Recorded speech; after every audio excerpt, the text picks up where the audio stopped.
In 2022, Eastern Connecticut Center for History, Art, and Performance, known as EC-CHAP, hosted a benefit concert, Songs for Ukraine, at the Packing House. 100% of all proceeds raised were provided directly to support the people of Ukraine.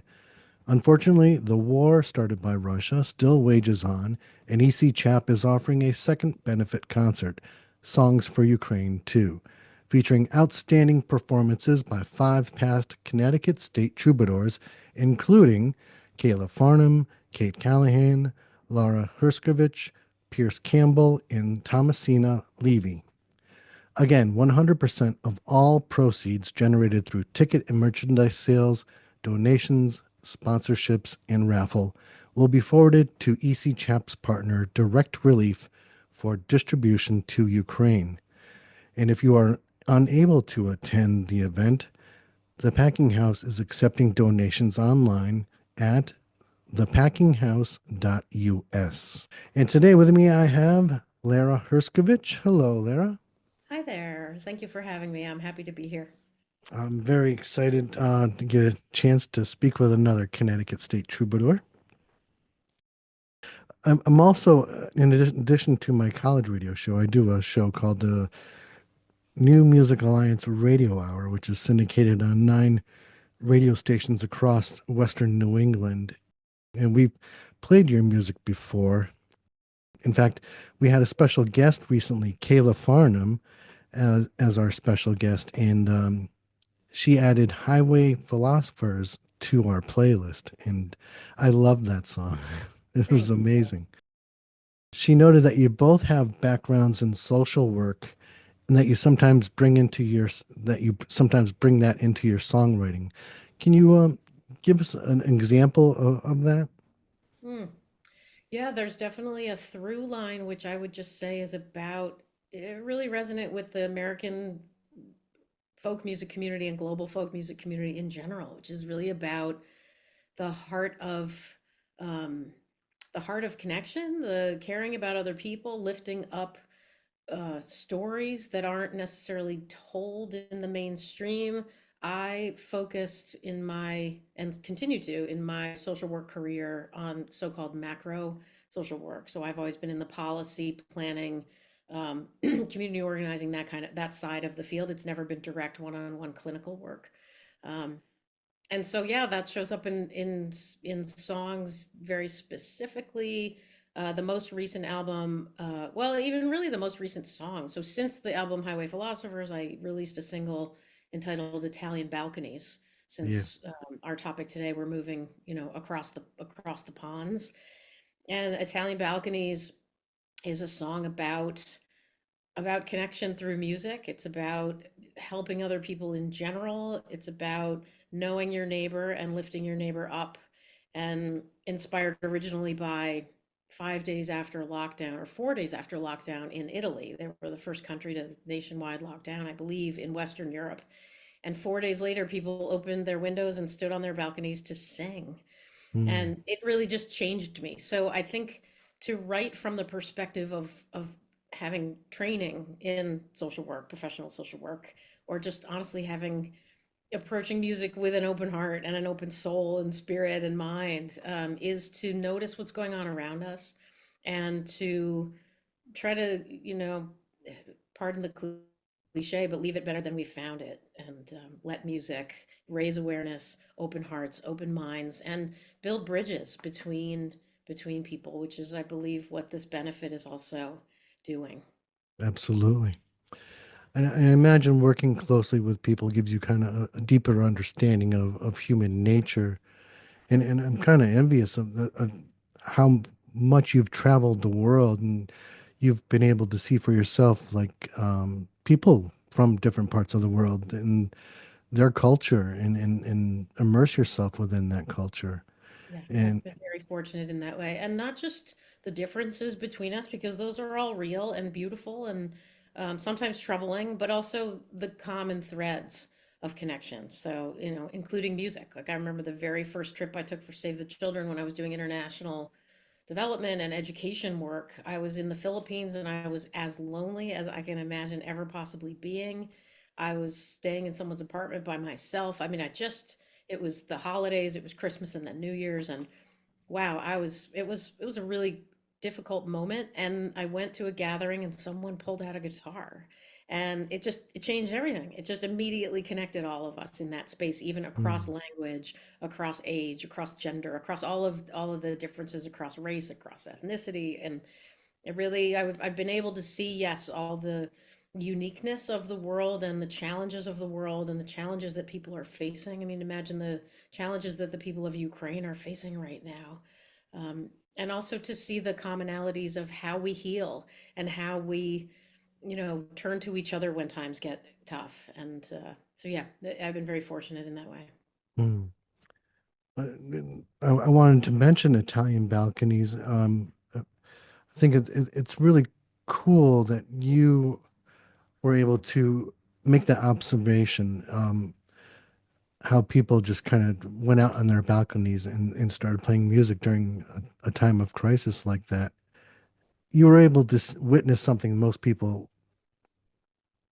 probably didn't have a chance to, even if, say, someone in Italy and some news reporter did a story on it. I mean, we're not going to see it over here, but I think that's an important observation It to really, make. truly changed how I understand music. Music saved me. Music continues to save me, arguably every single day. It did when I was young. It does still now. And I am someone who turned to a professional career in music just because I have to. Like, this is not a career I would say, you know, come join us. It's so easy, like, because it isn't. But if you have to do it, you have to do it. I've heard people say that about farming. I've heard people say that about teaching, about nursing, about, the medical profession and so on. And I always honestly, quietly thought that the social work was the work that really mattered. And the music was just something I had to do to because I couldn't help it. Hmm. And that moment really was a turning point for me in understanding that both of those approaches matter in very different ways and in highly complementary ways. It really changed my understanding of what I do very, very deeply. Mm. You have some amazing songs in your catalog. I've been recently starting to listen to your music and enjoying every moment of it. Do you add your own harmonies to your songs? Mm. Well, first, let me say thank you for taking the time to listen. I appreciate it. As you know, that's it's hard to get heard right now, and I really respect and appreciate the power of radio. So both here on this station as well as New Music Alliance, like thank you for everything that you do and all of the teams do. It makes such a big difference. Mm. I love singing harmony. I love singing harmony. It's one of the joys of my life. I do often um, turn to what I would say is an efficient recording session approach, which, the more probably fun and definitely more time consuming and logistically difficult road would be to bring all of my friends in and create choirs together. And, given how much all of us are traveling, hence the title Highway Philosophers, it's just not always a reality. So I often will sing my own harmonies. I love creating harmony vocal parts. The most recent album actually features a good friend of mine, Joe Jenks. So he sang some harmonies on You USA and Shine Sister Shine. So it can be a combination of things, but yes, I am often the background choir as well. They sound beautiful. In fact, listening to your music, many of your songs, I can't help but think you would be perfect as the third Indigo Girl. You know, thank you. It is not actually the very first time I've heard that, and if either one of them are listening right now, I'm in. Count me in. Like that would be very joyful. I adore their harmonies, and in fact, Mm. when I was in college and a little bit after college, they were some of that wave of singer-songwriters that helped me understand that this is a thing that I could do. I didn't started writing songs when I was a little kid. But I didn't realize that I am a born musician and could be a musician in the world until my first open mic night at 29. And in between that time, Indigo Girls, Sarah McLachlan, Sean Colvin, Melissa Etheridge, Tracy Mm. Chapman. I mean, the list goes just on and on and on. It was originally James Taylor, but that moment they all showed me that this is a thing that we can do in the world if we choose to. God help us, but if we choose to, as it is a joyful, it is a hard road, but it is, I wouldn't trade it for anything. Good. I hope you don't. Thank you. Now you were at the Connecticut State Troubadour, I believe, in 2009 and 10, Yes. right? What would be some of your more memorable moments? Oh, wow. That's such a thoughtful question. I would say really two things stand out to me. One is very specific. I got a call from Garrison Keeler's team when a Prairie Home Companion came to Connecticut and they were, wanting to populate the song with a second musician. Arlo Guthrie was the headliner musician, and I got a call to be the other musician. And it was a show at, I think it was the Palace Theater in Waterbury. And the band for some reason was unable to be there that day. So it was Rich Dworsky and Garrison Keeler and Arlo Guthrie and me. And Wow. so I was also, not only was I able to, be the, on the receiving end of an interview with Garrison Keeler, but he also invited me in to do some singing on the pieces that he was writing, as well as play my own music and meet Arlo Guthrie. And that was really a thrill. It was as big an audience as I had ever played to before. And there's certain moments along the way. For me, it's a marathon, not a sprint. And along the way, there are certain moments that proverbially fill up the gas tank, and that was definitely one of those moments. I thought, I'm either gonna faint or throw up on Garrison Keeler's shoes or be fine. And I was fine. And I felt more at home than ever before. It really was one of those moments that helped me understand that I was on the right track. Um, and then the second one is that being the Connecticut State Troubadour changed my relationship to my state. I was born here. I wasn't raised fully here. I was raised in the woods of New York State, Westchester County, and then came back to finish high school in Connecticut.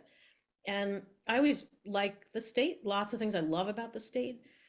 But being invited into that kind of honorary position helped me mm, probably respect my music and what I was doing more, and really deepen the roots that I felt here, and the obligation and opportunity and invitation that I was being given and chose to step into to represent the state of Connecticut was such an honor, and continues to be such an honor, that I feel more emotionally connected to the state. I know more about the state. I'm more a better advocate for the state because it is a place that I love, and it is a place that is my home. Um, and so I often find myself like glowing about Connecticut in a way that I don't know if I would have before. It may be, but I'm so grateful to be in a place that cares as deeply as DECD and the Office of the Arts, cares as deeply, and New England in general as a region that prioritizes the arts, that loves musicians, that loves other forms of art, and that works actively to shine a light on one of us at a time and all of us collectively. It changes the tone and tenor and culture of a place. And so I feel Mm, really deeply honored and privileged to be among that community, and looking forward to, joining, linking arms with whoever it is next. mm. It's nice to be in a state that values the arts. Yes. Yes, it is. It's Absolutely. a tough road, and the Office of the Arts makes it easier for us, and is actively working with other nonprofit organizations. They are a state organization, but working with organizations that are actively helping us understand the business side of what we do, how to be smarter about it, more strategic, how to be more connected with each other. It's a beautiful thing. Mm. And you're going to be performing at this benefit concert for Ukraine at the Packing House. Is there a connection for you to Ukraine? In your travels, have you been to Ukraine, or I have are you not been just to doing this because Ukraine. you're a compassionate person? I'm doing this because I care deeply about democracy. I'm doing this because I care deeply about any nonprofit arts venue or any person that raises their hand to speak up for democracy, to speak up for human kindness, to speak up for helping through the arts. I'm honored to be on the lineup. These are all friends of mine, and I know it's going to be a fun night.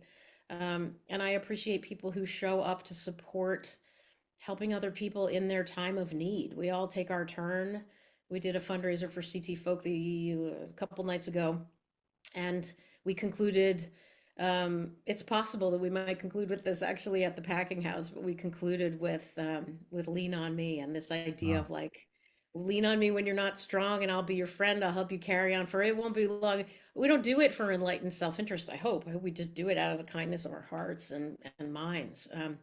But to be we are interdependent. We are in an ecosystem. We are connected, whether we admit to being or not. So any artists, any audience members, any music fans, any writers who are part of the awareness of our connection and our, I feel like, I've been leaning, not to give you too long of an answer, but I've been leaning so heavily into relearning Robert Putnam's work, Bowling Alone. So Yes. 25 years ago, Robert Putnam wrote Bowling Alone, and it was a warning back then saying more people in the United States were bowling than ever before. I'm not a bowler, but more people were bowling, but we were not joining leagues. This is one example of hundreds of examples of our disengagement, disconnection in matters of in the civic space and in the communal space, and how that hurts us, how utterly that hurts us. And Isabel Wilkerson's book Cast, and just really trying to get smarter about what connection, how connection matters, why connection matters. We would all say that it's our gut reaction of like, I feel better when I'm connected to positive, pro-social, pro-environmental, healthy people, but you don't really know why. Well, there are researchers who can tell us why. And Mm. this conversation with you right now, and like seeing your face and smiling together and reflecting about the arts together, like I will leave this feeling better. And so I'm participating in it for all of those reasons, and my heart goes out to the people in Ukraine who have been suffering and have been so courageous and so tenacious to stand up for democracy and stand up for their right to independence. And if I can do one tiny little part to continue to raise awareness about that and continue to raise money for direct relief to help them, I'm all in. Oh, that's wonderful. Well, Lara, I was going to try to keep this brief, but do you want to play a quick game? Yes, of course. I don't know what it is, but yeah. So it's kind of name that tune kind of game, Okay. called Lyrical Ponderings. I'm going to give you a song title. The song title is in the form of a question. Okay. You can either tell me who sang the song or answer the question. Okay. Pick a number between 1 and 201. 3. 3. How will I know? How will I know? Oh, he really loves me. Oh no. I can't think of did I say 3? I meant 33. How will I? Whitney Houston. Yes. Yes. Wow. There's a low success rate, and you won Well, you didn't the buzzer didn't go off. So thank you for giving me some bonus time. I would have woken up like, at 1 a.m. like it was Whitney Houston. I'm glad my brain got it. there. How will I know by Whitney Houston? Yes. Well, I love that game. Okay. if you had to answer the question, how will How you will I know? know? I love the question too. How will I know? It depends. Are you asking it? Am I asking it? Or is it a universal I? Universal eye, yeah. Mm, stillness. We learn the answer when we allow for stillness and space for the answer to. The answer is there, but we don't always slow down long enough to hear it. I like that answer. Yeah. Lara, thank you so much. I very appreciate you very much, and definitely appreciate you being part of this benefit concert, Songs for Ukraine 2 at the Packing House on Saturday, April 12th. And if you're unable to attend and you want to make a donation, you can go to thepackinghouse.us. Thank you very much, Lara. Thank you. The feeling is totally mutual, Mark, and it's been my pleasure. Thanks for everything that you do. Thank you.